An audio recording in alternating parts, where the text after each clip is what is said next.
Good morning, everybody. I've been up all night. My team has been up all night. We were talking to our networks in the Middle East, trying to figure out what's going on. We're trying to get the most up-to-date information, and we'll be doing these videos in the morning.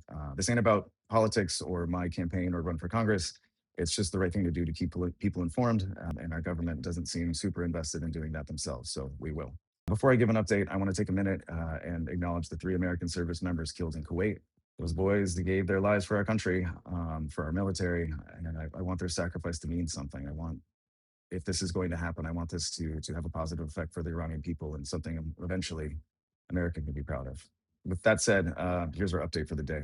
Trump has still not articulated any clear goals or objectives for why we're waging this illegal war without the oversight of Congress. He hasn't made his case to Congress, and that is required for the scope and scale of the operation that we've launched. What he did say in a press conference yesterday was there will likely be more deaths before it ends. That's the way it is, likely be more. These are not the words of a commander in chief. They're the callous shrug of a man unfit for the job, unqualified, and unaccountable. So here's what we learned last night.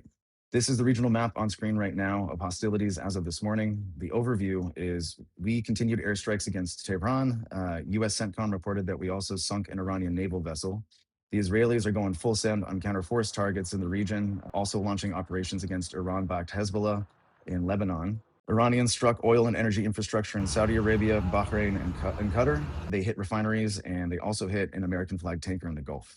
Friendly fire from Kuwait took down 3 F-15s. All personnel were recovered with no injury, so that's good, but also bad and shows the sloppiness of what's going on right now. And the Iranians sent a drone at a British base in Cyprus, which prompted the Greeks to move some naval assets towards their holding in Cyprus. Iran has now designated their response Operation True Promise 4.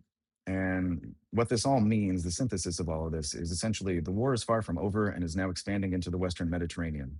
Iranians are trying to drag the UK, EU, and Turkey into the conflict.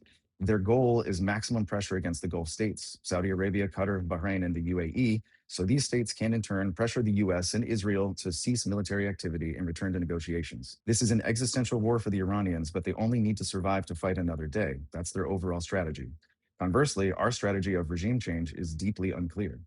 I am reminding everyone that an air war has never resulted in positive regime change.